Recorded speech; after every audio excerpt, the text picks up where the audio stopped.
All right. All right. It should be back. Is it back? All right, we're back. We're back. We're back. We're back. Refresh. We're back. Refresh. Refresh. Refresh. I restarted it. I went straight.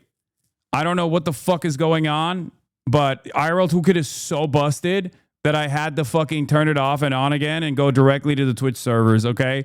I don't know what the fuck that was about. But that was insane. That was so goddamn annoying.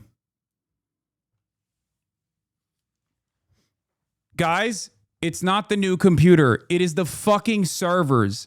It is the server that myself and the server that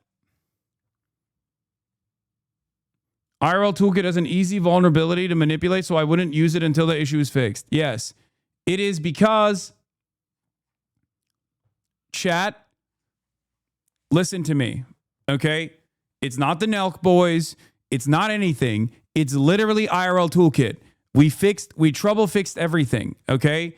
We fixed all of the issues. The only reason why this issue is happening right now is because of IRL Toolkit, okay? What I've been using as IRL Toolkit is the reason why this shit was busted, okay? That's it. That's it. Refresh.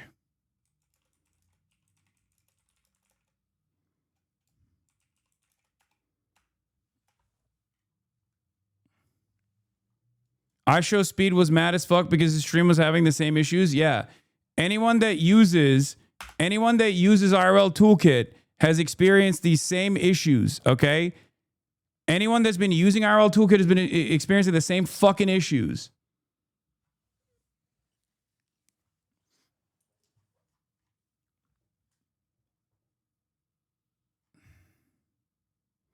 You don't think it's Mossad? No, it's not fucking Mossad. Why the fuck would Mossad care about the FaZe clan? And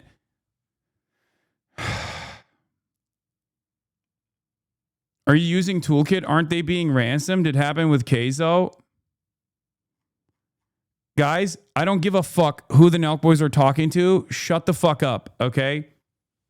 Please stop. Jesus Christ.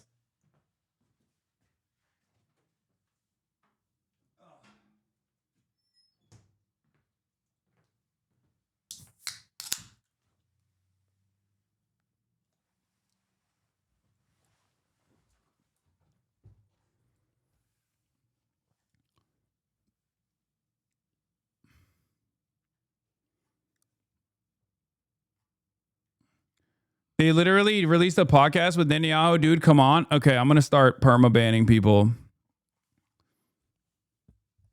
Okay.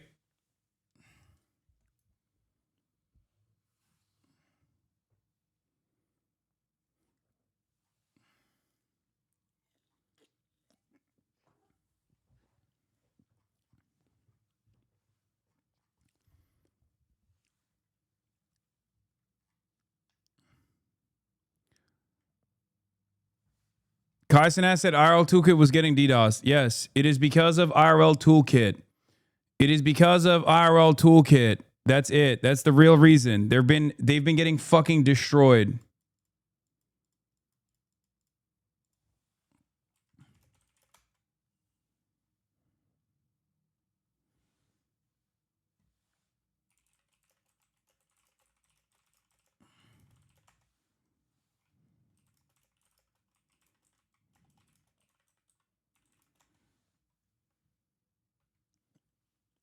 What's the workaround? I'm directly beaming it to the Twitch servers, okay, instead of using a middleman. The middleman that I use is IRL Toolkit. They've been getting DDoSed non-fucking stop for the past couple of days. I thought they've been getting DDoSed for the past couple of days. I thought that they could have fixed it. They could have, troubleshooted the problem. But instead of I mean, they weren't able to, clearly. Like, their servers are still getting fucking fried.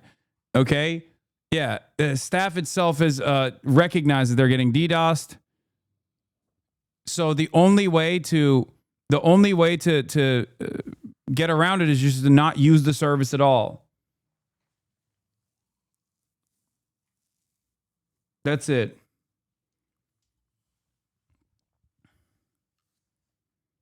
It wasn't the ISP. It's not the computer. As you can see, there is no issues now.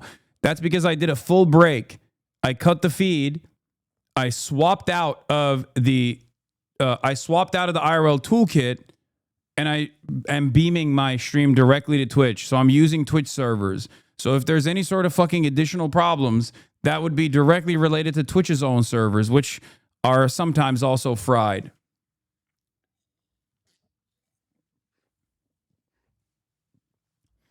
It seems... Here's a possible workaround from ChatGPT. Thanks, chatter. I already did that possible workaround. That possible workaround is basically shutting off the stream and restarting it, which is precisely what I did. Okay? Why are you giving me ChatGPT? Oh my God. Oh my God. First day back, I was so fucking chill. I was so chill. And I think we're done. We're done. We're done being chill. I can't be chill any longer. We have literally we have dummies asking grok. What is the purpose of a middleman service? Is it for security? Yes, it's for both security and also, ironically enough, under normal circumstances when their servers are not fucking fried, it's supposed to be used for uninterrupted streaming. Okay? Because Twitch servers also sometimes have issues. It is a way for me to basically swap easily from my regular stream that I'm broadcasting from my computer to my bag if I want to. Do you understand? Why am I explaining all of the fucking nitty gritty in the background of the streaming side? It's just no one knows anything and no one cares, and people are going to make up their own minds and make idiotic suggestions regardless and be like, I don't get it. Why don't you do this? Why don't you do that? You know, and it's going to piss me the fuck off anyway.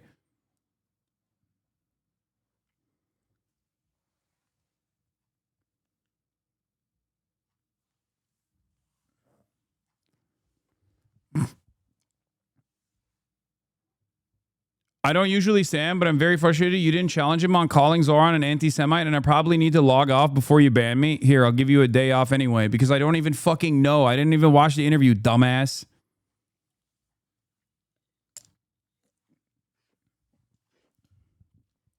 Chatters will literally be like, dude, talk to the Nelk boys right now without even watching the fucking interview. And then they'll get mad and they'll be like, why did you talk to the fucking Nelk boys without watching the interview at the same fucking time? Is it an F again?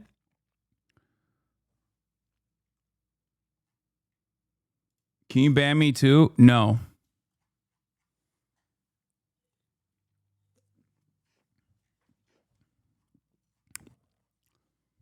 Anyway, we're back.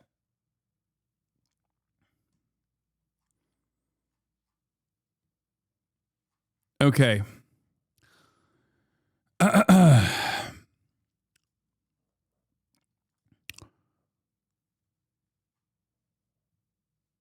So,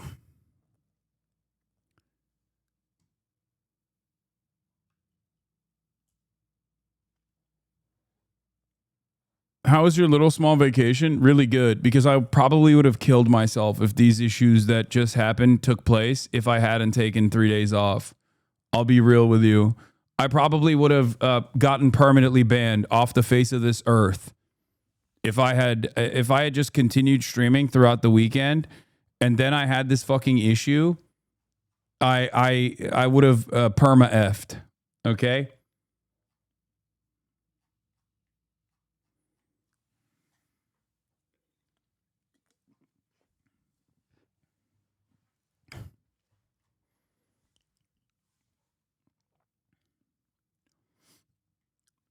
Anyway.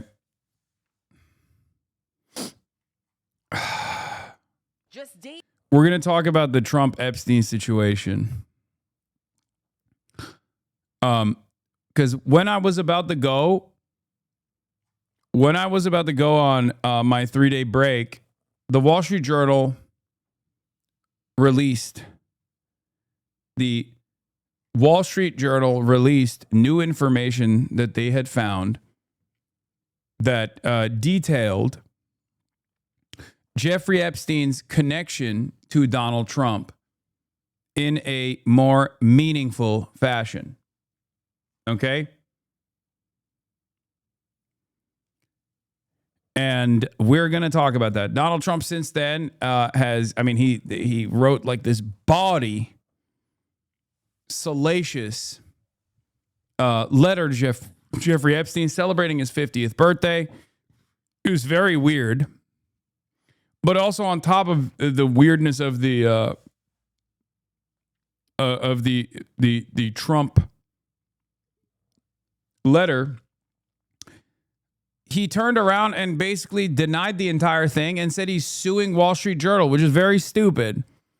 Let's take a look. After the Justice Department requested federal courts to release more information related to Jeffrey Epstein, this morning some Republicans say it's not enough. I think it's a start. I don't think we're ever going to get to the bottom of anything, all of it. This town doesn't give up its secrets very easy. The Justice Department asked to make public grand jury testimony related to the convicted sex offender. Writing in a motion, transparency to the American public is of the utmost importance to this administration. But releasing those transcripts will likely be a lengthy process that could require hearings with a judge to determine the impact on victims. Epstein's former lawyer says the information requested from the grand jury is likely only a portion of what's within the full files. Grand jury information is narrowly tailored by prosecutors only to provide sufficient evidence to result in an indictment. The president had hoped the move would get his supporters to turn the page, but this weekend acknowledging nothing will be good enough for the troublemakers,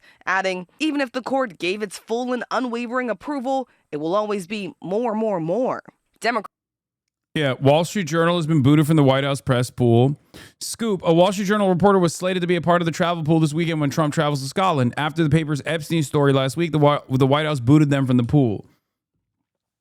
This is like, this is the peak of like access journalism. They're just basically whipping them. They're just whipping the media into submission.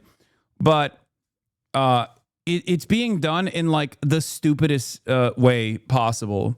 It's being done for the dumbest story because we already knew that Jeffrey Epstein and Donald Trump were connected to one another. We already knew that. This isn't even a new revelation. So the idea that he's reacting this way to information that we kind of knew about, but just like not the additional details, makes the story even larger than before. It's very fucking dumb.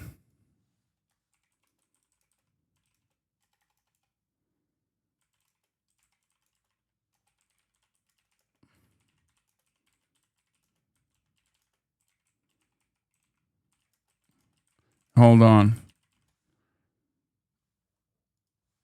I'm back live and going direct to Twitch servers after our toolkit was taking a beating. No more service interruptions.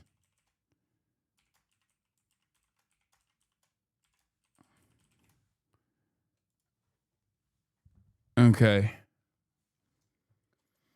No, I have not gotten to the JUBE video yet. There's so much happening that I haven't even been able to get to the JUBE video, which I will eventually. Okay, just calm down.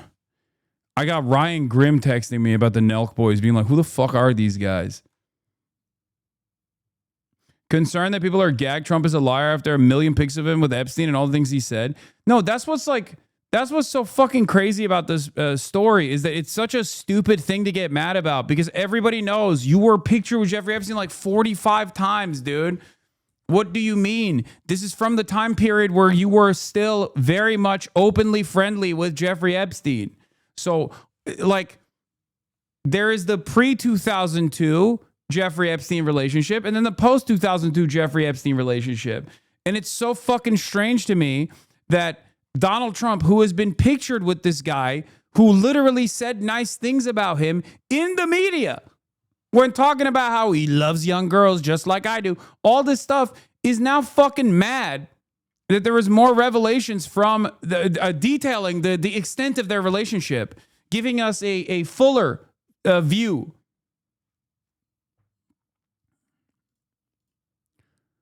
National correspondent for the New York Times, Mike Baker, detailed basically what we do know so far about the Jeffrey Epstein relationship. And I'm obviously going to get into it, but it's like incredibly dumb that he's trying to sue the Wall Street Journal and claiming that claiming that he didn't actually send this message to Jeffrey Epstein for his birthday is so stupid, because in the process of this coming out, we found out that Trump is, as a matter of fact, a doodler. Because he was like, I've never written pictures. Like, that was his first response to it. His first response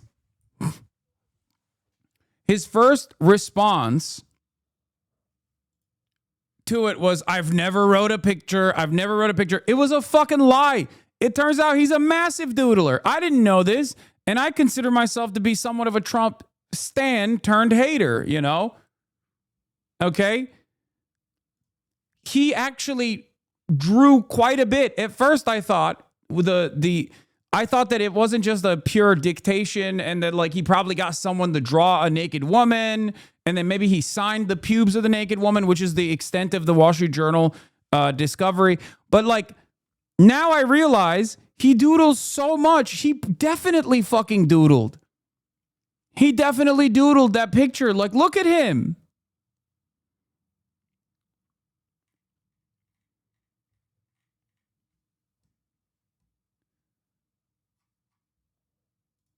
It makes no sense.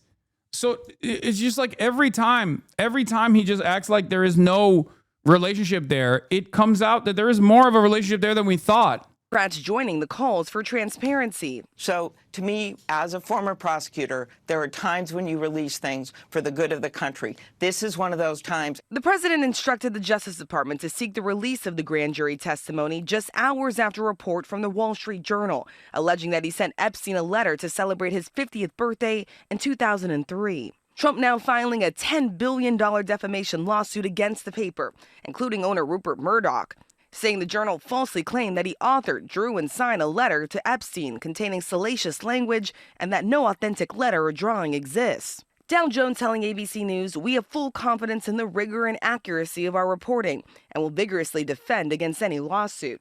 ABC News has not confirmed the existence of the letter.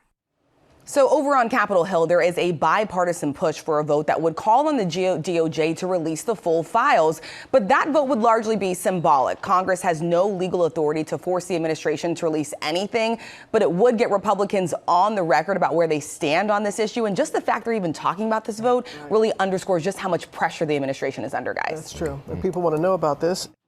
A new CBS News poll shows falling support for President Trump. He now has a 42% approval rating. That is a double-digit drop since February. He has lost support on issues like immigration and the economy. His approval with Republicans still remains very high, even as he's dealing with the backlash over the handling of the Jeffrey Epstein case from both sides of the aisle. Weijia Jiang is at the White House. Weijia, good morning. Hey, good morning to you, Nate. Good morning to everybody. At President Trump's direction, Attorney General Pam Bondi has asked a federal court to unseal grand jury documents related to that Jeffrey Epstein case. That move followed Trump becoming furious over a Wall Street Journal report that led him to suing the publication. The article at the center of President Trump's new lawsuit is about a birthday letter he allegedly sent to Jeffrey Epstein in the early 2000s that included a drawing he reportedly drew of a naked woman. Trump, who denies the report, is suing the Wall Street Journal and its owner, Rupert Murdoch. A great majority of Americans, 89%, believe the Justice Department should release all information regarding the Epstein case, according to our new CBS News poll. Democrats argued Trump's call to unseal grand jury documents does not go far enough. Things should be released. We should know what happened here. And it is a claim that this president has made time and time again. I'm glad that the Democrats are not spiking this. My expectation for the Democrats, as always, is to somehow find a way to mess this up. And surprisingly enough, they have at least establishment Democrat voices that are continuing to push for this. And so that's good. And the American people have the right to know what happened. Just over 1/3 of Americans say the Epstein case matters a lot when evaluating President Trump's presidency, and only 11% of Republicans. This is distracting from the focus on the things that the American people voted for in 2024. A top issue. Yeah, in an effort for this to not muddy the discourse surrounding Donald Trump, my man has tried his very best to move on from this and basically pump as many stories as possible into the media. Part of that is culture war issues surrounding teams and what they should be named, and hyper focusing on that. I think there was the Indians back and forth going on, Coca-Cola, cane sugar, shit like that. Just actively trying to move the conversation away. Auto pen, Biden's auto pen, and now I guess he's released MLK assassination files. He's just trying to flood the zone. They're trying to flood the zone with as much with as much information as possible. Another thing that he's doing now is hitting the. Another thing that they're doing now is also talking about Obama's involvement or whatever, trying to claim that Barack Obama was thwarting democracy and the democratic process by trying to trying to stop Trump from being president or some shit. Remains the economy. 70% of people say the administration is not doing enough to lower prices. 61% believe they are putting too much focus on tariffs. And 60%. He said you're trans if you care about this. Wait, what? No. What? I saw one of the Nazi accounts, that Surf's account. That's a Nazi account, not Surf's TV, not our boys, but the other one. That's like a prominent neo-Nazi on Twitter, because that's just a thing that happens now. Trying to be you're actually a trans and soy if you care about the Epstein files.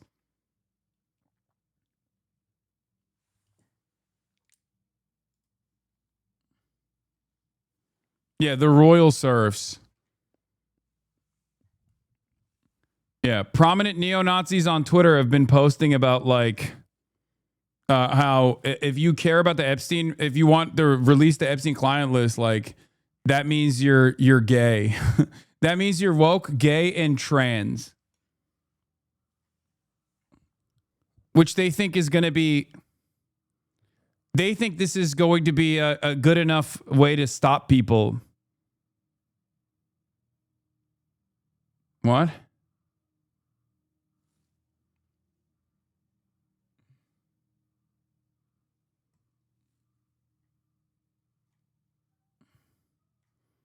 Does no one have the fucking link I'm looking for? Yeah, oh, here it is. Lee Jelani posted about it. So anytime the admin does anything wrong, they're just going to jangle some immigrants or trans people in front of their base. Huh? Trump and his admin promised something. They went back on their promise. We want the list. Hey, guys. No. Look no further. It turns out it's trans to care about the Epstein list. And that's a bad thing as well. You're woke, gay, and trans. Of course, back then, you weren't woke, gay, and trans. Epstein definitely had a client list and didn't commit suicide. 7/6/25.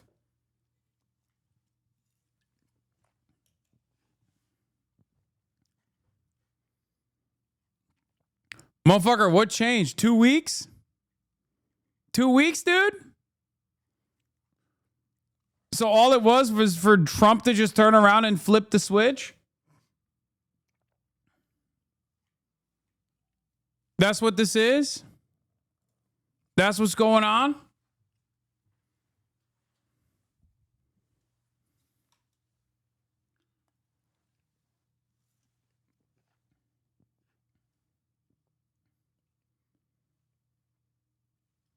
Maybe this is just him saying he's woke, trans, and gay.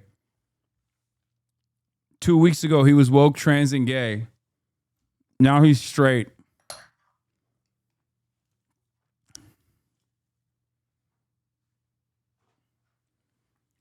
Donald Trump is at a 54-point swing in the 18 to 29 demographic, by the way.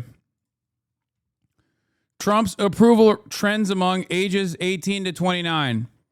Early February, his approval rating was 55%, plus 10. Now in July, his approval rating is 44, minus 44. Do you understand? His disapproval rating shot up from 45% to 72%. It is a net 54-point negative swing. Can't wait for every fucking dumb fuck slop tuber piece of shit that has been suckling on the teat of this administration to start quickly turning around.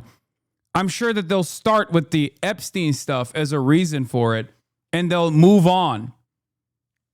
Just wait. I told you all this shit was going to happen, and it's happening now. I told you. Did I not fucking tell you that eventually when Trump starts doing his fuck shit, that people would inevitably realize, like, maybe this is not the solution to all of their incoming problems, to all of the regular material issues that they are experiencing? No, you didn't. No, I didn't. No, I didn't. Motherfucker, this is literally what I kept repeating over and over again, that the pendulum would swing back. As soon as people realize, like, oh, the trans stuff didn't actually fix my fucking paycheck. The immigration stuff didn't actually fix my paycheck at all. And that maybe these guys are not actually packing up these like pedophile decapitators or whatever. And they're simply just going to the fucking farms. They're simply just going to the farms and doing dragnets. How many times did I fucking say that? Throughout the goddamn election cycle, too. I told you over and over again that the Democrats need to visualize what mass deportations look like, because Americans at that point, did not understand what 20 million migrants getting deported looked like.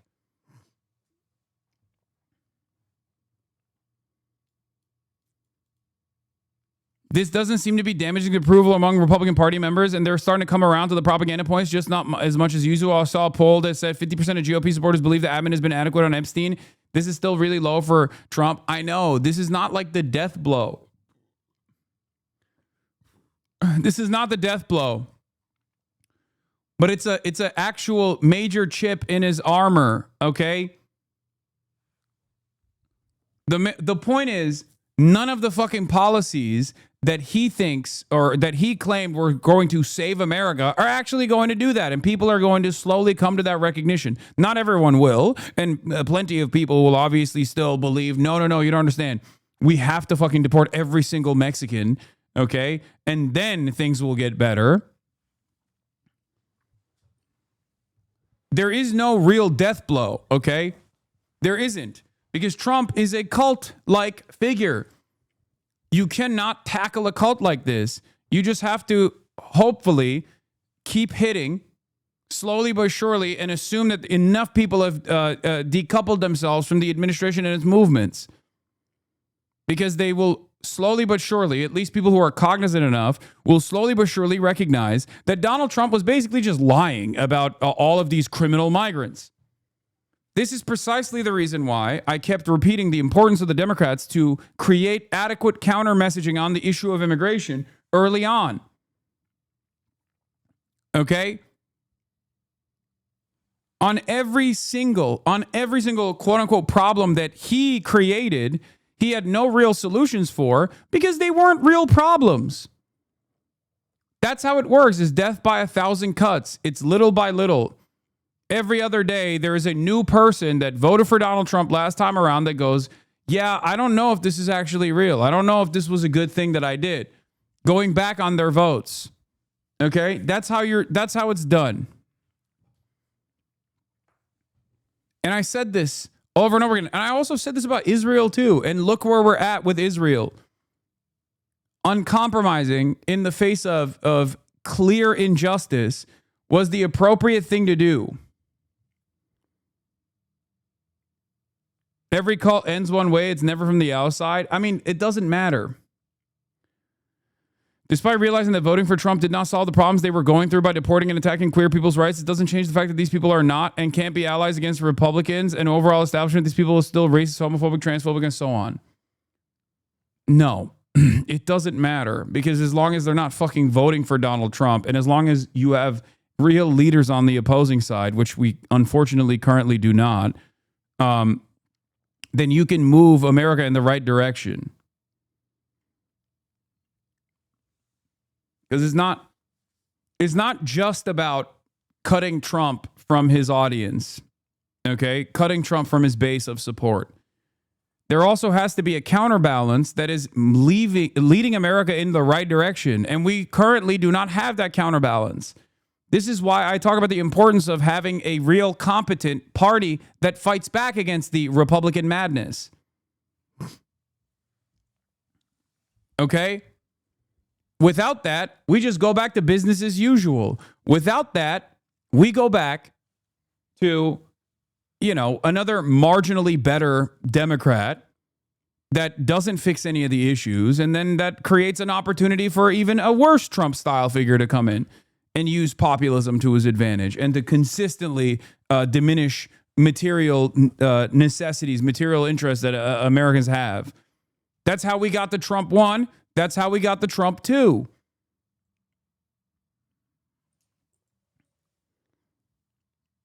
That's it.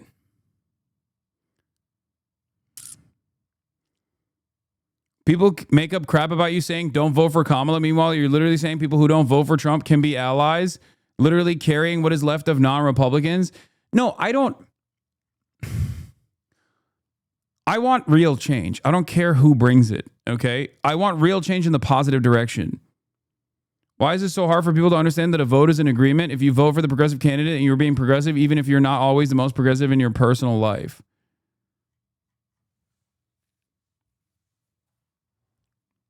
I'm not saying these guys who are cutting off their ties with Donald Trump are going to fucking magically turn around and be like pro-trans advocates overnight, okay? That's not going to happen. It's going to take quite a long time for a lot of people to understand that getting mad at trans people is simply a distraction.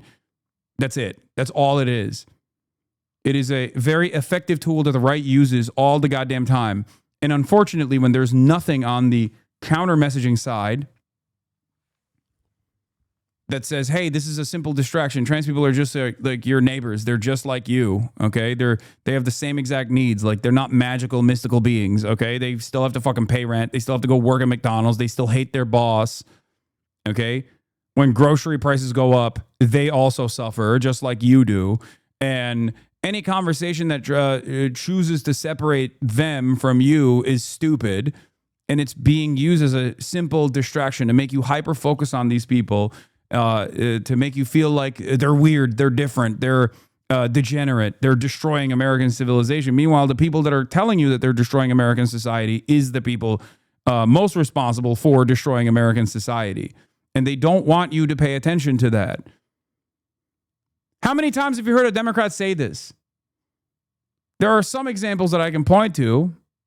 But how many times has a Democrat come out and been like, guys, this is fucking ridiculous? What the fuck is a trans swimmer in a high school swim meet done to you? Why do you fucking care about that?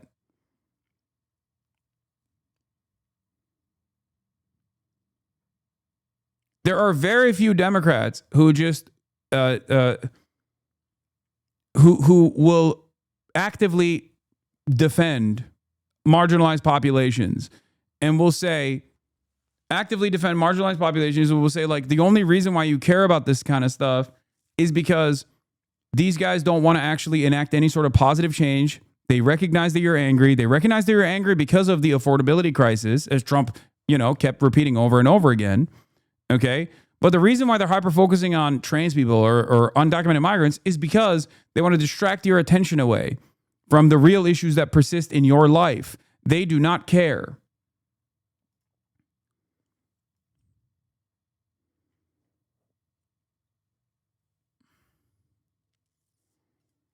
They do not want to solve any of the problems. They do not want to solve the affordability crisis. So they just keep shifting your attention and your priorities away to groups that are not responsible for the affordability crisis at all. No, they are truly bigoted. Bigotry is not an intractable position. It's not an unchangeable, unyielding position, okay? Everyone is bigoted one way or another. It's fucking entirely stupid to be like, no, they're just bigoted. Who gives a shit? So is your dad.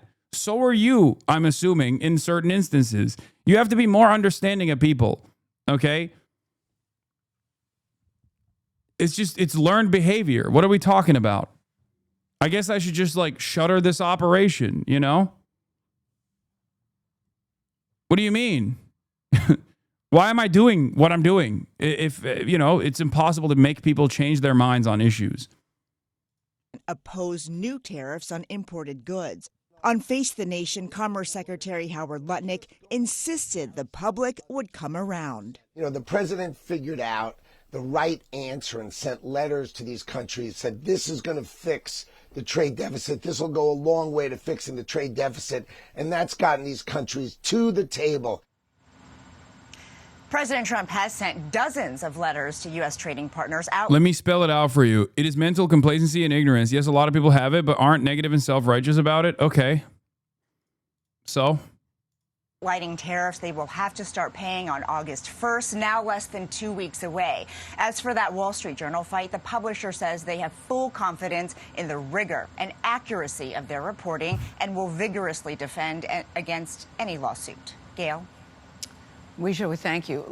Jeffrey Epstein's ex-girlfriend speaking out tonight. Stacey Williams, a former Sports Illustrated model who dated Epstein in the early 90s, has spent time with both Epstein and Donald Trump together in one disturbing alleged incident. Why would Wall Street Journal publish that? What do you mean? I mean, it's newsworthy at a time when people are calling into question Trump's involvement with Jeffrey Epstein and how involved he actually was with Jeffrey Epstein. I think it's perfectly appropriate to uncover new information about that level of involvement, which is precisely what's going on here.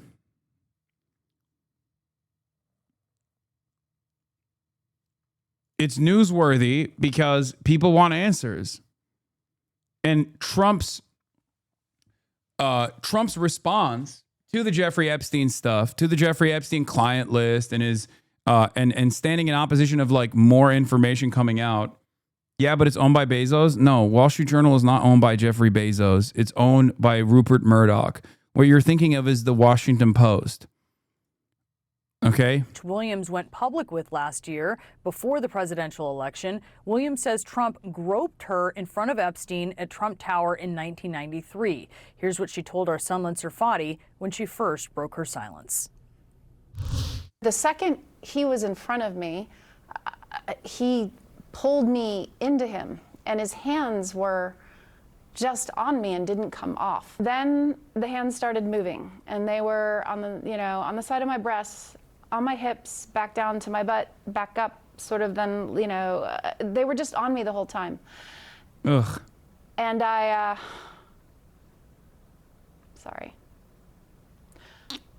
froze. Williams also claimed that Epstein and Trump looked at each other and smiled during the alleged incident, which Williams says she now believes was coordinated and, quote, some kind of weird, twisted game.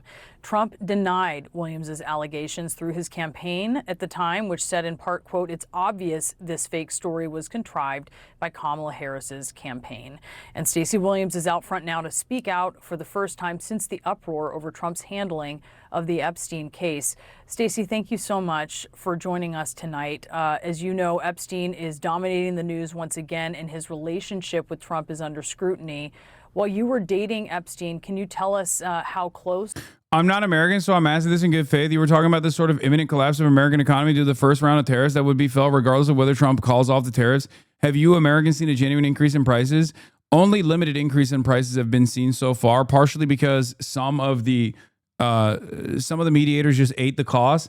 And also on top of that, because he called off the tariffs, a lot of people just kept doing the trade regardless. But it is already started.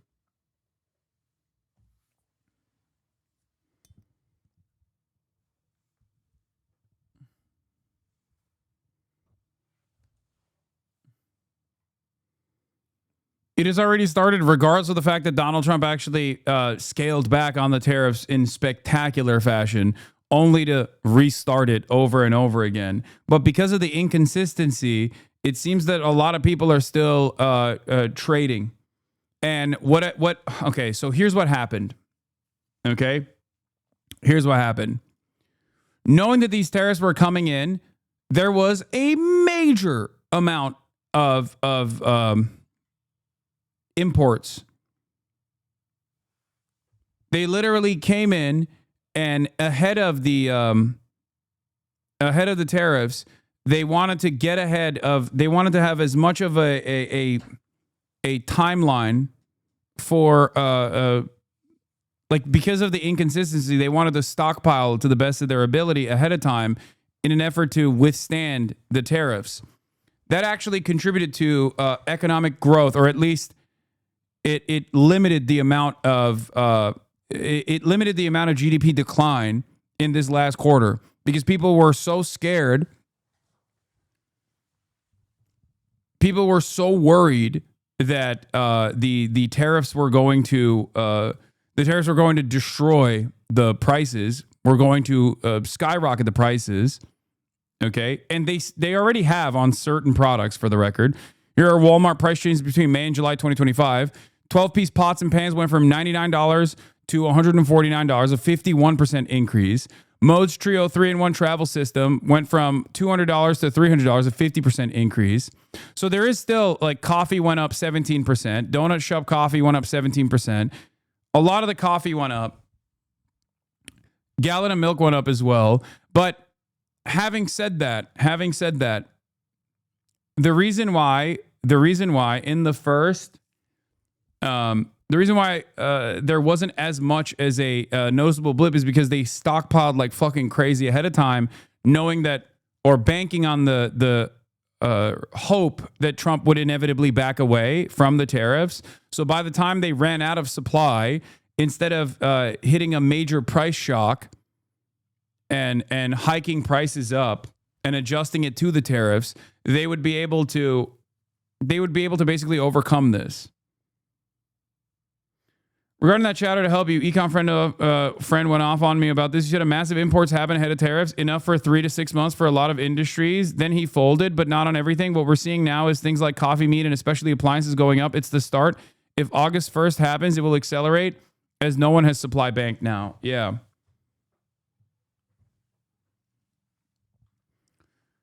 So companies stockpiled ahead of time with the hopes that they could withstand the major tariffs price hike that was imminent. But because he has just like went back and forth, he's only extended the timeline of tariffs. He's extended the timeline of tariffs and the likelihood of a trade hit. So now they don't have enough stockpiles. So their stockpiles are running out, and he's not backing away completely from the tariffs regime. These two men were? They were best friends. I dated Jeffrey for a period of more or less, I think about 4 or 5 months. And the only friend that he would mention every time we saw each other or had a phone conversation was Donald. And he would share a lot of anecdotes. I have plenty of anecdotes. And yeah, they were very close, and they were up to no good. And how did Epstein talk about Trump? Sort of what was the quality of those anecdotes and how he described him? Well, there was a time when he mentioned that he had to check in on him because he was unwell and very upset about something that had happened. I remember because he was late to pick me up, and he was explaining why he was late. They were just, it was such a long time ago, but it was just that was his bro, that was his wingman. It was clearly, I'd hear about Ghislaine and I'd hear about Jeffrey. And I met Ghislaine in his house. She would come wafting in and out, the home in New York. So he was clearly just someone that he talked about all the time. And again, I met Jeffrey the second time, and we started dating based on, it's Ghislaine, but she's saying Ghislaine, which is probably still better than the way I say it, which is Ghislaine. So I can't fault her too hard. The reintroduction that happened at the Plaza Hotel at a Christmas party in 1992 that Donald Trump threw. And they were very, very close. So let's talk about this incident, alleged incident in 1993, where you say that Trump groped you in front of Epstein. I do want to note that CNN has spoken to 3 friends of yours who confirmed that you told them about this alleged incident over past decades. Can you tell me more about what happened that day and particularly how Trump and Epstein interacted? Yeah, and before I get into the details of what happened, which, obviously I told you guys and I've shared with multiple outlets, the specifics of the assault that happened, I want to point out that I was polygraphed before I did all this by one of the most renowned examiners in the world. Michael Wolff has hundreds of hours of interviews with Jeffrey Epstein where Jeffrey confirmed to Michael what the 2 of them did to me long before I came out and told you all of this. So those are 2 critical data points that you need to have. Wait, I've been saying jizz laying around my parents this whole time because the way you're pronouncing it is, you're telling me is wrong? Yes. Jizz lane. And now I'll is walk wrong. you through what It's happened. Ghislaine. I was dating Jeffrey. He was always talking about Donald. It was his bestie and everything. And he was joking about how Donald thought I was hot and Donald thinks I'm this or whatever, wants to talk to you. And he was telling me this as we were taking a walk down Fifth Avenue one day. And he said, let's stop in and see him at his offices. So we went up to his office in Trump Tower. And within a couple of minutes, Donald was outside of his door. And his hands were all over me. They were on my breasts, they were on my butt, they were on, my hips, up and down, while the 2 of them just kept having a normal conversation. I don't remember exactly what was in the conversation. Again, this was, we're talking 90, this is 93 now. It was something about, it was irrelevant. It was like, oh, Stacey's career's on fire. She just did Sports Illustrated again, blah, blah, blah, blah, blah. And they were back and forth, smiling and grinning and carrying on a conversation while Donald ran his hands all over me.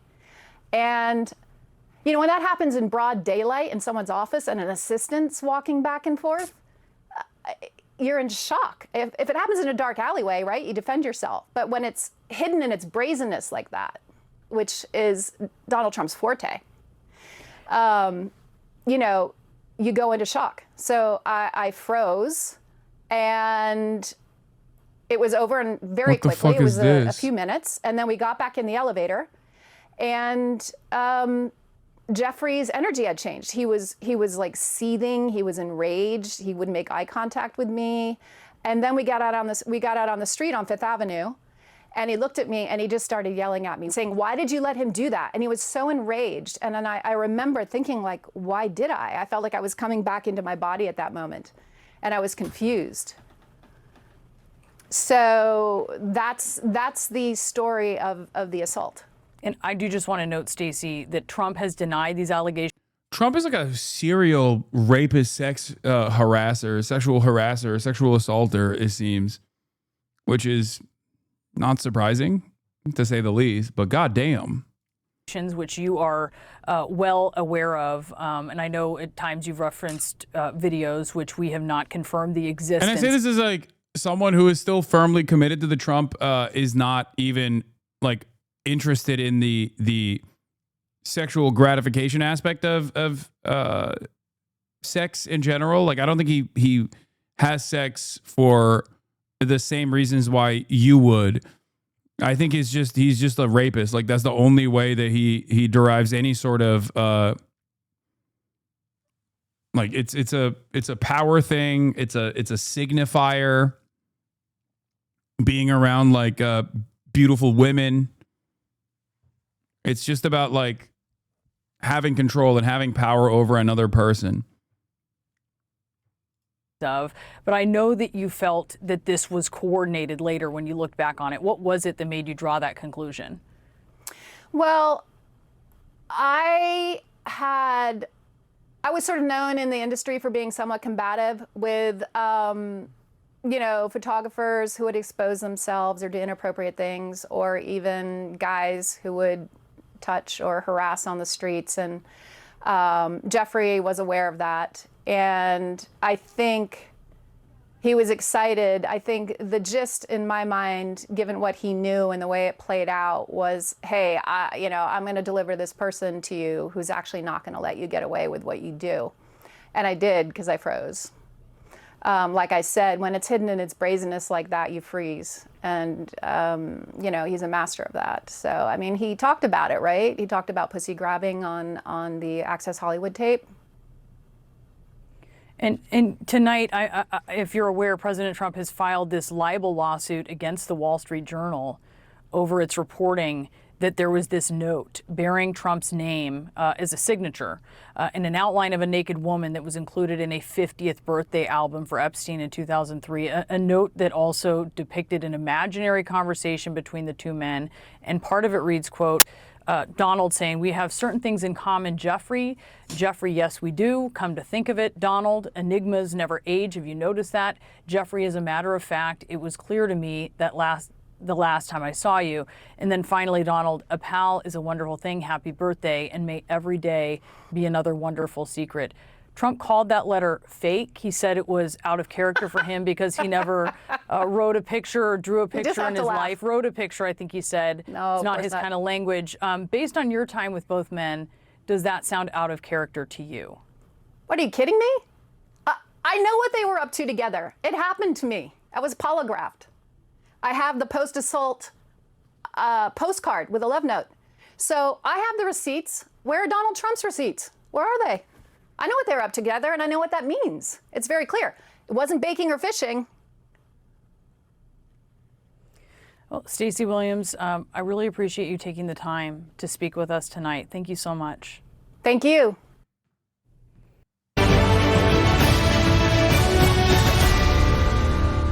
The Trump administration's handling of... Damn, that was loud. Okay, I'm going to talk to the Nelk boys again now that I fixed my issues. Hold on one second.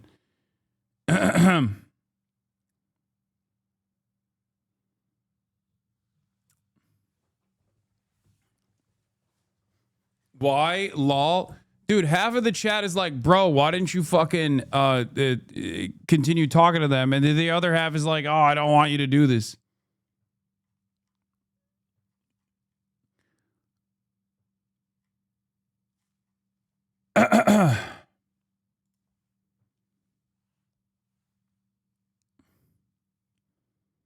It's not 50:05? What do you mean?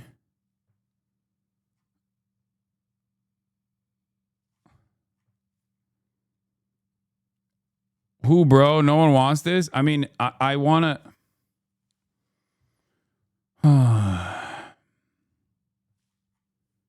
Hold on.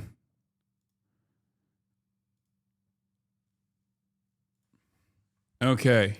Hello? Are you good now? You changed your fit. You changed your fit. EDOS hacker. No, we have, this is the same problem that's persisting with, what do you call it? With the Phase Boys too, and like HasanAbi. Anyone that uses IRL Toolkit's been getting clobbered. Speed has been having issues too. We all use the same service as like a mediator between OBS and Twitch, and their servers are getting fried, which is why I was unable to continue streaming. So I had to shut off my stream and restart it. But it's fine now. But you changed your fit as well. Yeah, I put on a jacket. You threw on the black jacket. You got to look good for the big interviews, all right?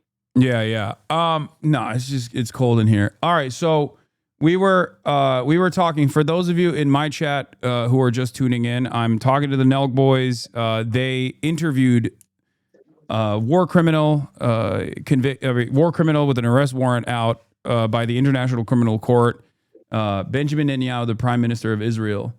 This is part two of the conversation that we were having. So, I was giving you guys an analogy, a hypothetical. Hold on, Hasan, 1 second. No, hold on. I told Hasan one thing. Hasan, you want absolutely nobody in here, even if they're allowed on Twitch? Real quick before I cut you off. No, I can't. I can't have someone who is not allowed on Twitch to be on the call. Then I'll get banned. What about Adam Friedland? Oh, Adam Friedland's fine. Yeah. What? Yeah, of course. Let's spice it up for part 2. Okay, we'll bring Adam in now. That's not spicing it up. No, it's not. It's not. Adam's not gonna spice it up. Adam is a comedian. He's funny. Adam is also a good friend of mine. That's what I mean by spice. Hasan, go ahead with what you were saying. Okay. So, I mean, he's not gonna spice it up, but he will turn the conversation into a silly direction. But what I was asking you guys is the reason why I said Adolf Hitler is because it's a comparable crime, right? We were using that as an analogy. I was using that as an analogy because, like, we both understand that he did a horrible crime, the Holocaust, and that it is comparable to what Benjamin Netanyahu is doing. Wait, did I lose you guys? What the fuck? Hello? Oh, God. I think they opened up another chat. Jesus Christ. Okay. Hello? I've never had... bro, what's good? One second. Turn on your camera. What up, Adam? Me? Adam's No, camera's Adam, on. you're fine. I think it's just us. My camera's on. I can hear you. Dude, I've been editing. We're fixing it. We have our guy. We have our guy doing this shit remote. Okay. Aaron, is that you? Adam, what's going on, bro? Who's in the pink square right now? It's the Nelk boys. Me? It's Steiny and the other Nelk. It's grade 6. Say his name. What's my name, bro? Hasan, say his name. Do not be disrespectful up in here. Aaron, what's goody, bro? Did you watch the episode? I did. It was amazing. Hasan, you can't say my name. Having us on. What's up? What is Kyle, right? Funny. You know my name, bro. It's Kyle. Kyle Forgard. Yeah. Is Steve there? No, it's just me and Kyle. What are you guys doing? Hitting happies, doing zaps. Dude, I No watched zap. so much of your guys' stuff for like 2 weeks. What's No going on? zap Why do you want me tonight. to understand? What's going on? Oh, by the way, Aaron, Hold you up. bitch ass. Our guy's just fixing this shit right No, now. I want to tell Aaron something. My guest this week is G Herbo, and you were talking shit to me that rappers would never accept me, and he's by far he's accepted me. I love G Herbo. It's also G Herbo. The H is silent, bro. What? The H is silent. It's G Herbo. But yes, I love him. Yeah, we're very good. We text and stuff. Can you guys see us? No. What is going on right now? How do you know Hasan? That's a real question. How are you and Hasan allies? I know Hasan from the Bund, from the workers, the People's Workers Party. Damn, we're actually getting gifted. We're actually getting subs during this. Shout out Jenny, full send community. Okay, so Adam. Why can't I see you guys? And why am I on this now? Give us. We're gonna get in there in a second. But Adam, we have Hasan's here. They interviewed. We've had 5 different people in here, and now Hasan. Oh, there you go. Oh, boom! Whoa, it worked. Kyle Forgard. What up, Adam? Good to meet you, bro. This guy, Aaron. Adam's a great guy. Adam's a good guy. Adam seems like good vibes. He's a troll, but he's a good dude. What is going on right now? You guys please explain to me. Hasan will explain. Yeah, wait, Hasan, why don't you go ahead and debrief Adam on what's going on as you changed your fit before you lagged out? Yeah. What happened is these guys, the Brilliant Minds of the Nelk Boys podcast, went and interviewed war criminal Prime Minister Benjamin Netanyahu. And now they're getting they did. What? Guys, in the middle of a war? It was a genocide. Adam, it's a war leader. We have to do it. You know, 60,000 people, lowest estimates, are dead right now. We understand. We have empathy with everyone who's been affected by the war in general, but we are going to have a pro-Palestinian on next week. That's what we do here. We do not. He's charged with as a war criminal by the ICC. You could have Slobodan Milosevic on. We would have a lot of people on. Would have anyone on. They said they would have. They said they would have Adolf Hitler on. No, we did not. We never said that. Hasan. Okay, they said they would have Osama bin Laden on, but not Adolf Hitler. Okay. We said Answer it me. was too long ago. I'm It's too catching up. I'm hypothetical catching up right question. now. And did you press him? Did you like you dunked on him or something? We asked him what was his response to starving children in Gaza. Could he have stopped October 7th? Is he looking to have regime change in Iran? And we told him that Americans don't want to see another regime change war in the Middle East. We told him We asked him why he wanted to be a They asked him if he was starving children in Gaza, and he said no. It was Hamas starving children in Gaza, Adam. Wait. Answer this. Hasan, did they glaze? I don't know. I haven't seen the excerpts I yet. haven't seen it either. I was editing the G Herbo interview, and it's one of my finest moments, and now you've ruined my day. What are you guys doing? Wait, guys, can I get Aaron? I was hinting That's at just this what when we I do. met- That's I was just what we hinting do. at this So, when- no. listen. That's just what we do. So I think what we did is we had someone on right now.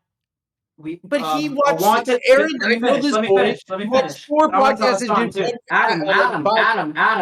I think Let this me is finish. actually. I think this is actually going to be a great thing.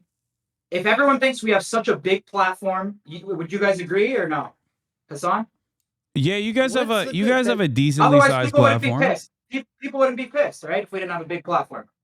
So if we have No, such I a think big people platform, your fans would, depending on how they feel about it, they probably would be. right? So right now we just had Netanyahu on. A bunch of people watched it. I think a lot of people saw through what he was saying. Now already on the same day, we've had 3 people on with complete opposite viewpoints: Hasan, Sneeko, Myron, Nick Fuentes. So Okay. Don't loop me in with those guys. Let me finish. Don't put me in the same category as these guys. Viewpoints of Netanyahu. Let me finish. So already we've had 4 people with opposite viewpoints on the very same day, and then the next episode of the Full Sun podcast, we're gonna have someone very, very reputable with the complete opposite viewpoint of Netanyahu. So I personally think, and listen, there's a lot. You guys gotta understand though, Hasan. There's a lot of people. I know there's a lot of people like Hasan though that are educated on this issue, and there's a lot of people like myself who are really not. And I know there's a lot of people watching right now that are the same way as me, that just read shit and don't know what to believe. And if you read stuff and you really don't know what to believe, like I know Hasan, that might be tough for you to understand because you're so educated on the topic. Yeah. But there is a lot of people that don't know what to believe. I know, but so that's I why think what we're doing is you're giving more reason as to why it's airing out- bad that you guys interviewed him. No, though. we're not. Because I No, think that's people the are gonna problem listen to because Netanyahu, they're already listening to you, Hasan. A lot of people in our audience have honestly never heard of you, and I'm sure likewise they've never heard of us, so they dislike us. So we're putting you onto our audience now, and they're hearing your point of view. And then next week on the podcast, they're going to hear someone really reputable with the complete opposite view of Netanyahu. So I personally think right now we're going to bite the bullet, and I think we're going to take a lot of flack. But I think within a week or 2 weeks' time, we're actually going to be educating our entire audience and probably the entire internet on everyone's point of view. You're doing crisis PR right now, and I can tell this is really stressful because everyone's mad at you. But please, it's not, you guys bro. Just do pranks. People like to see you guys partying. Why you guys keep we'll still party, bro? In the middle of, people can't leave Gaza. Adam, we were in Central Pay for a few days after this. Half the people that live there are children. We were in 75% we agree of with people you. that have died are women and children. Why are you wading into that? People like you guys because they like to party. You hit zaps. You do happy dads. You guys are fucking chill. I like to see Steve will do a chug. Just do it. Why are you touching that? Not everything is. I agree. You know what? Adam's right. We don't have to. It is a brutal blood. It is blood. See, it is violence. Adam, that's the problem. Why that's are you guys? guys? I'm gonna tell you something. I'm gonna tell you something. We're gonna. If you're not qualified to don't touch it. We're gonna drink. We're gonna hit zaps, and then we're also gonna interview fucking world leaders. When it But comes it's to not. it, we're gonna It's do not all just like, three. dude. You're not like interviewing the prime minister of Albania. Okay, you're like, this is a guy. This is not. If you did that, no one would. You wouldn't have to. You wouldn't be doing this video or this video call anyway. If you were doing that, nobody would give a shit. We plan to do the stream. You can check my story. We plan to do this before we. And Hasan, you're coming in here all hot, but it's like, bro, we told you exactly what was gonna happen. I texted you ahead of time. I know, but we're gonna have someone who's pro-Palestinian on the other side. Okay, but that And you're doesn't coming in that here with doesn't all this change the animosity, and dynamic. it's just like, dude, I found you're out trying to about it. press I us in found out front of about your the interview audience, you're after trying to you had prove a already point, but it's conducted like, it. you haven't even watched the episode. You're trying I to know, come but in if here you and were just to press the if fuck you out were of to us. have asked me You're ahead of time, I would have uneducated told just you as not to much as do we it. are. Even if he watches it, Boys, he'll still think the same listen. thing. No, I know, but I'm I've just watched trying so to much. press him. I've watched so much now. I love you, boys. Listen, boys. This is let's zoom out. This is a problem with today, with our society. Like even the fact that you're talking to Sneeko and Myron from Fresh and Fit, like that's not like these are content creators. These aren't fucking historians. Yes. These are people that like. These are the fact that like the experts on on it's politics and it's war and it's violence. There are people that study this, right? It's just not. It's just not everything's content, guys. But that's what Just we're do gonna have on the next episode, you bro. had Coke. Jesse would have never allowed this were he here. Jesse, he Don't told hit me me he with watched that. this episode. I don't know enough about the Nelk history. I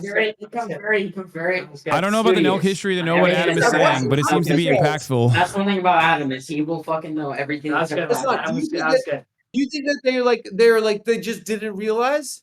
You think that you think it's banality of evil? Guys, there's a book by this lady Hannah Arendt that I want you guys to read. The Banality of Evil. And I want you guys to get back to me on it. Because it's sometimes like it's sometimes I'm doing a podcast. It's just a podcast. But you don't realize that there's like a gravity there. There are powerful people wanting access to your fucking platform that have an agenda. It's just like when I was asking about like Zuckerberg, right? He like his stock plummets when he's like doing the censorship around COVID, and then everyone's like, "You're anti-free speech Democrat," and then he puts a chain, he gets muscles, and then his stock goes back up. But like it's this everyone that says you're an anti-free speech Democrat is like, "No, you're sick because you do bow and arrow." But he's like he's going on podcasts now because it's his stock price. It's an advantage for them, and They're it's like, using you guys.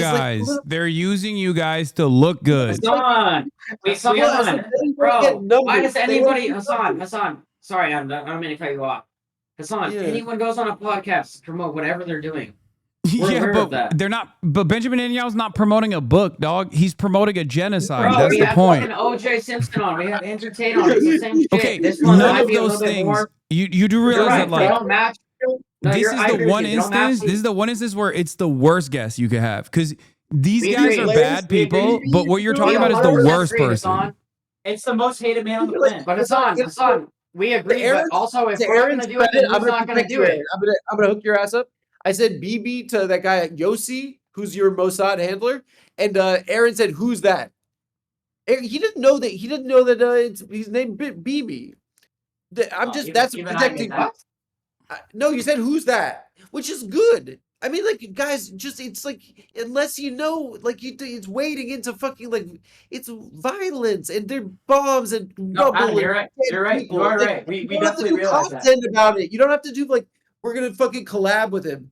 We're gonna collab with BB and Bonnie Blue. Guys, it's ridiculous. It's ridiculous. It's just a way. It's a sign of the world nowadays. It is. Adam, you would have him on in a heartbeat. To be honest, Adam, you would have him on in a heartbeat. If you had the opportunity, you'd have him on in a heartbeat. So don't try. BB? Yeah, I would have fuck yeah, only you if would. Bonnie Blue was there to defend Palestine. You would No, have guys, BB on in a heartbeat. Don't even try and fucking fake the fact. You know what? Like, I am very like I know a lot about this subject. You know, that even maybe is a step, a shade beyond. It's a little bit like it's very painful for me. Aaron, your grandparents were the Holocaust, right? Okay, please. Yes. Our parents' generation, right? We're told that like we have to protect these people, and if we don't protect these people, the Holocaust will happen again. I'm Jewish, by the way, Kyle. I don't know if you could tell. I don't really read as Jewish, but okay. Our parents were told that, right? We And can they tell were really right away. scared. They were really scared because they knew Holocaust survivors, right? And it really freaked them out. And they were like, "We got to protect Israel and stuff like this." But like, it hasn't protected Jewish people. It is. I the agree with people you. that live That's why, in Adam, you Israel, can watch. it's been a failure of a project. Think about the way Jewish people were treated prior to the Holocaust. For 1600 years, we were losers. Everywhere we went, they said, "Go away." Everywhere we went, they were killed. It sounds a lot like the Palestinians. Because Adam, they I'm are gonna tell people you that this. are dispossessed, and everywhere they go, they get killed. And if we Adam, can't see listen. ourselves in that, it's a shanda. Adam, Hasan, I'm gonna tell you something really quick. I don't agree with Netanyahu. I disagree with a lot of things he's doing. I think he's acting. It doesn't matter. I think in certain aspects he's acting the same way as Hamas is. We've talked to him about this. No, there's Hamas no. wants to See, kill this is what I children, mean. You're saying Netanyahu he's wants to acting kill the children. No, but Hasan, you're disregarding the point. And Adam, you're not listening. There's no comparison between Benjamin Netanyahu and Hamas. That's my point. The point is that Hamas. You tried to compare them earlier. No, I agree with you. Benjamin They're Netanyahu acting is the same way infinitely sometimes. worse. That's the point. Israel is the Israeli military, and its conduct is a million times worse than anything Hamas could have ever done. It is hundreds, if not thousands, of October 7s that Benjamin Netanyahu has done with superior firepower over the course of the last 2 years. There's a mass starvation happening. Israel is the much more powerful entity in this process, and it's backed by the most powerful country on the planet, the United States of America. Yeah, I think bottom line, guys, on the there's Full Sun occupied podcast, territory we're willing to where have people don't anyone have on the right to planet. self-determination. That's just the, So that's that's just the only the way way to it think of is. it. All you have to think of it is in this way: you have the longest occupation in modern history, right?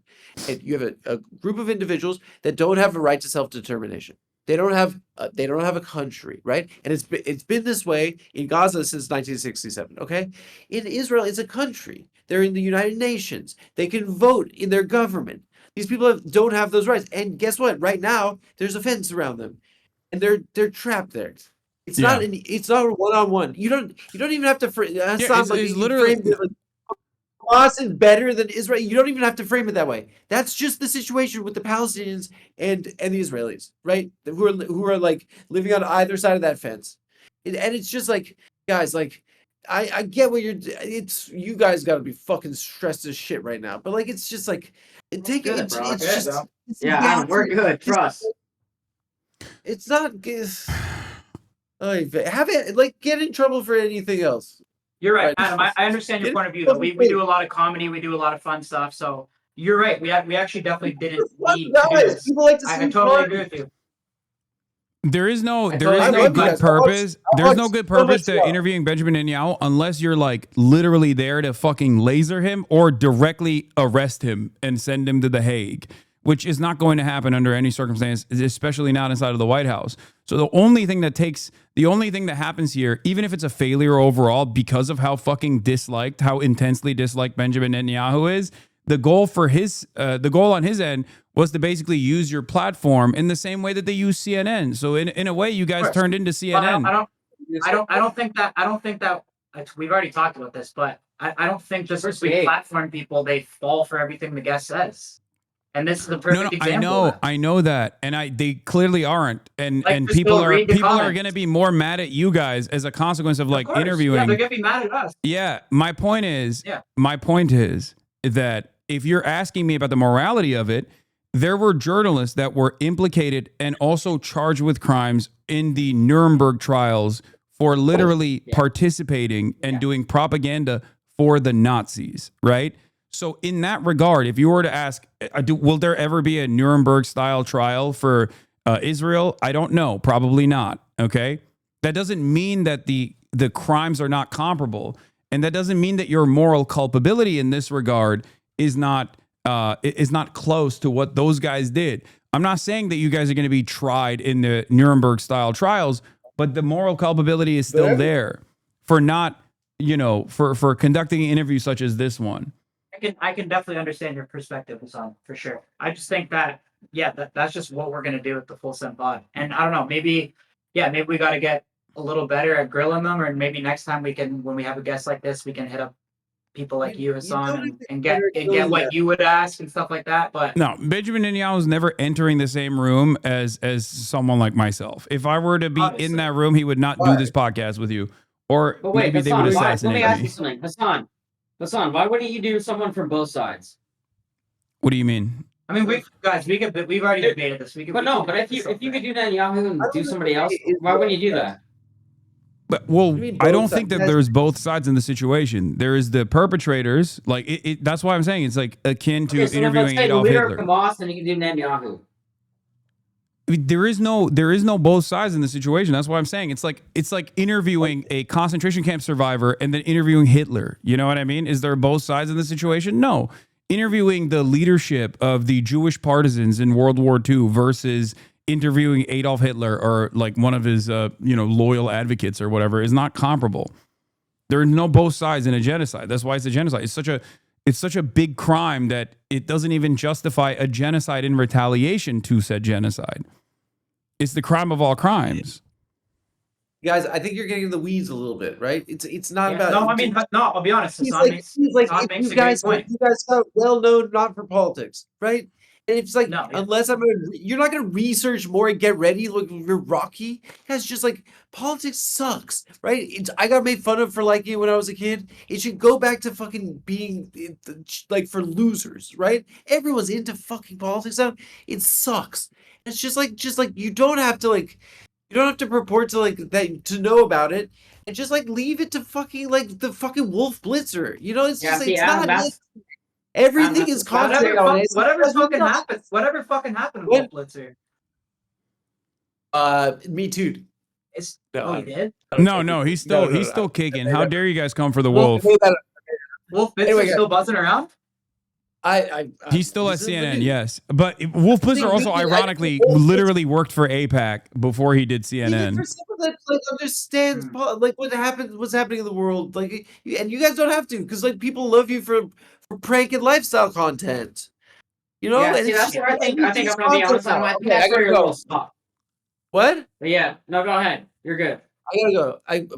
I No, have no, to you're finish good. You're this, good. You're good. Go ahead. Go ahead. Guys, Kyle, it was really nice to meet you. Yeah, good to meet you, bro. We'll link that. I'll talk to you soon, man. Are you in I went LA? up to Steve. No, I'm in New York. New York? All right, I'm Adam, in I'll a see real you, buddy. city, brother. Easy, What's up, bro? Take care. Did he just shut off his laptop? That's so funny. Oh my God, he's such a fucking boomer. So that's actually what I want to ask you because Wait, how do I? Why is he still gets in the pissed- call? Okay, here. I don't know, but he gets pissed at us. Understandably, he gets pissed at us for platforming. But that's what I'm trying to figure out is like, when are we supposed to say no? When are we supposed to not do certain things? I mean, look, there are certain people. There are certain people that that not everyone is equipped enough to be able to talk to, because that conversation, instead of being a productive one, turns into one where they could just like do propaganda and use the platform that you have to get their message across. I would use the same principle for Nick Fuentes, for example, except with Nick Fuentes, he's a neo-Nazi, but he hasn't done literal fucking crimes like Benjamin Netanyahu has, while also simultaneously being a neo-Nazi of a different sort. So it's even worse than someone like Nicholas Fuentes, and I don't think that Nicholas Fuentes is appropriate to also platform in this situation. What do you think about the goal of the Full Sun podcast being to platform anybody? What do you think about that overall? If that's the direction we're gonna go, right? The reason why I think it's up to you guys, whatever you want to do. I obviously can't fucking advocate for deplatforming, especially in this day and age, especially in this time and place, because a lot of these institutions that would otherwise be tasked with like taking people. Hello? Oh, your camera pooped for a second. A lot of these institutions that are tasked with deplatforming people spend way more time deplatforming someone like myself, or at least trying to deplatform someone like myself, for having a consistent moral anti-genocide and anti-Zionist position than people who are actually anti-Semitic. They call me anti-Semitic, despite the fact that I'm not anti-Semitic. The reason why I would still choose not to platform neo-Nazis and things of that nature, regardless of how equipped I am at talking to them about these issues and being able to push back adequately, is because a lot of these guys are simply looking for any opportunity to get their message to a broader audience. They don't actually care about the truth. They don't actually care about coming across like good or bad. They just want to be heard, because every single time they go in front of a larger audience, they end up winning over some people in the margins to their side. Okay. And if you understand that they are not honest brokers here, that they don't like care about, back and forth discourse, then ultimately you're playing a role in allowing people to be recruited to that side. You're playing a role in getting more people to be recruited to neo-Nazis, to neo-Nazi groups. And I think that ultimately that is very dangerous. That's why we're gonna have both sides on. But having both sides on doesn't actually make up for that. Is my point. I agree with you too. And then Hasan, there's I've told you also many and there's times. also no comparison to Hasan. Benjamin Netanyahu on the other side anyway. Hasan, I've told you multiple times. Me and Kyle disagree with a lot of things Netanyahu has done. We do not agree. But we stand neutral on this. But I mean, I understand. The whole problem is platforming, but that's why we're gonna have from each side a representative that's gonna fucking tell us exactly what we Well, like, the you know best what I mean? possible thing you guys could have done before this interview, I mean, the best possible thing would have been to not have this interview at all. But the second best possible thing, if you were like adamant about having this interview, would have been to potentially bring someone that is knowledgeable before you did the interview, so it didn't just simply, so that Benjamin Netanyahu didn't use you guys like a fucking fleshlight, is what I'm saying, to just make himself look like not the demon that he is, but instead of a personable person. Like, here, I have something here that was sent to me from an excerpt from the interview that you guys conducted, where you asked him if he prefers, Burger King or McDonald's or whatever. And it's really interesting because like people have yelled at me for doing this with like a dude in Yemen that they claim is a fucking terrorist. Okay. That dude is a 19-year-old in Yemen. He has no power. He holds no power on the planet. He is at any given moment. I mean, it just came up in the conversation. At any given moment, he could be fucking assassinated by American bombs, by Saudi bombs, or any other. Like, he is one of the least powerful people on the planet. This Benjamin Netanyahu is one of the most powerful people on the planet. So in this opportunity, instead of humanizing him, you guys could have had someone that is knowledgeable enough not to ask that question. And instead, when you say, like, are you starving children? And he says no, the person could turn around and say, for sure. Yeah. No, I mean, Hasan, We understand. Hasan, you make a great point, and I understand your comparisons to Hitler. I see your perspective. And yeah, I think just with the Folsom Pod, like I told you, we're just not here to choose the guests. We're going to have anyone on, even if it is a wanted war criminal, and we're just going to let the viewers decide. And I think they spoke very clearly. And I don't think just because we platform people, that people fall for the person's message. Yeah. Like, I don't, that's just the bottom line. Like, go look at the comments. We give you an I just don't think Like, that. it's not. I don't think that you guys would do that. Is my point. Like, if there, because there's no other. Because you already said you wouldn't. evident. You It's already evident said you that would I think not, we're- if I given the think we're just opportunity, you would giving- not interview Adolf Hitler. So there is a limit to it. Like, there's an upper limit. And Well, it's we not didn't because say he's- that. We didn't say that. We said it's hypothetical. We said it's hypothetical. But also, Hasan, it's crazy. And I think it's evident that just because we platform someone, just because Nelk sits next to them, doesn't mean we agree with everything they say or do. One, because we definitely don't. And number two, just because we platform someone, it doesn't. Our viewers are fucking smart. Like, go read the comments. Like, Yeah, but also proof that just because we have someone on, it doesn't necessarily mean a W for the guest. No, I understand that. There are plenty of people that I disagree with that I communicate with. But there's a difference between, there's an upper limit to it, is my point. And that upper limit is like far past when it comes to fucking someone like Benjamin Netanyahu. My limit is far before Benjamin Netanyahu. It's someone like Nicholas Fuentes or someone like Andrew Tate. But even if I were to engage with people like that, it depends on the platform that they have and how much prominence and how much influence they hold over a large enough audience. Because I feel like it's unproductive, it's counterproductive if they hold no staying power whatsoever. So I'm not saying that it's bad to interview Benjamin Netanyahu, but if you were going to do that, it's such a important task that you have to take it seriously, and you have to have someone who is knowledgeable to be able to push back, because he's a fucking liar. Hasan, you're missing the point. You're missing the point. As you know, that they're going to be very specific with who they allow to interview them. We've already covered that, right? Is his PR team going to allow him to go on a HasanAbi fucking live stream? Probably not. No, of course not. They would. Someone that's had Trump on 3 times. No, I think. Listen, I think we're gonna wrap this up soon. It's fucking. Wait, last thing I want to ask. We're in Europe.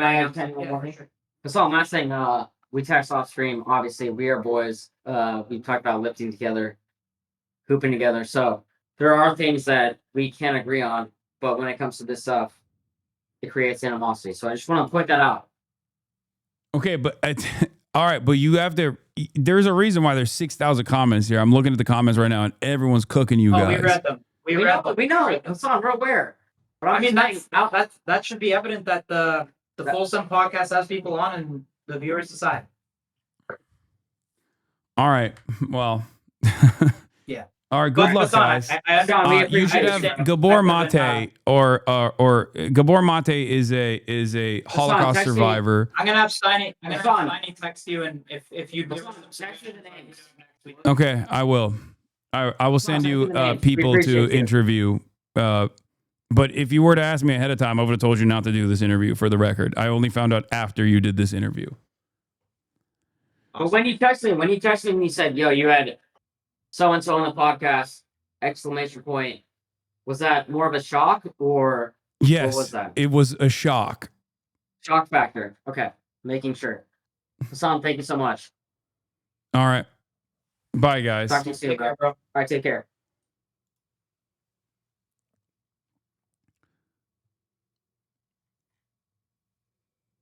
Oh, ay. Don't send them Norm. He's not good on podcasts. No, I wouldn't. Gabor Mate, I think, would be better than.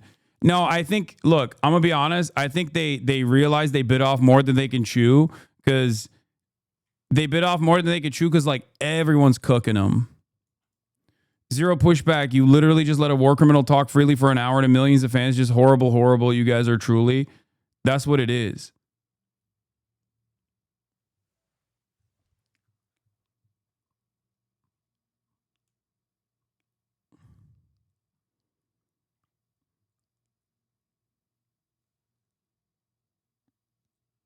They're just tanking the fucking backlash because they think it's content. They know exactly what they're doing. Yeah, I think they just don't give a shit, ultimately.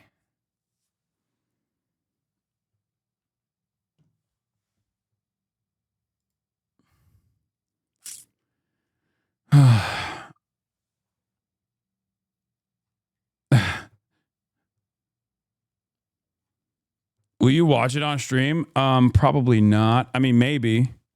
Just not right now. There's a bunch of other stuff that I need to cover than, an hour and 13 minutes of Benjamin Netanyahu trying to present himself as like a human being.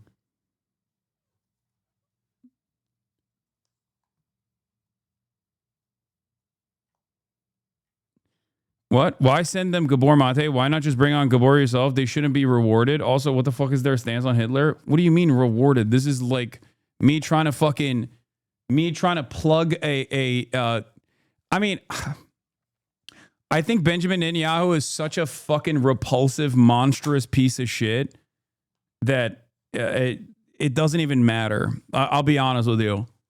Like them doing this. Here's what I think. I think the Full Send Podcast interviewing Benjamin Netanyahu is not actually going to win any favors for the Full Send Podcast and only invites understandable frustration and enmity and animosity and anger and hate in their direction. And it doesn't even help Benjamin Netanyahu look good. Okay? That's what I think. Because Benjamin Netanyahu is already a fucking demon. And not only is he already a fucking demon, he gets to be on whatever fucking news media outlet he wants to regardless. And if he can't do it himself, he can send someone else to fucking go and one of his envoys from the Israeli state to go and defend the state of Israel and still get fucking clobbered regardless. But if we're asking about like the individual's moral culpability here, yeah, they are morally culpable in a very meaningful way. And they unironically, this is almost like a self-solving problem. Calling them CNN would be an insult that they actually would understand. That I did do that. That's why I kept repeating that.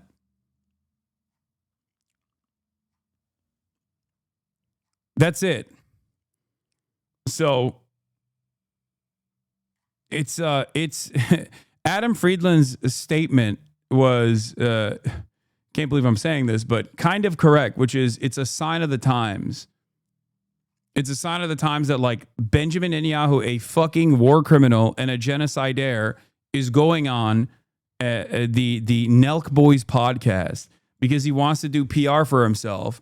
And then instead of getting that PR goal across, because I don't think anyone's going to be like, yo, dude, Benjamin Netanyahu, I'm a big fucking Nelk Boys fan. And a Benjamin Netanyahu seems like a guy I can crack a cold one with. Like they're not, like I don't think it's going to work is my point. Not only is it not going to work, but it actually brings everyone else down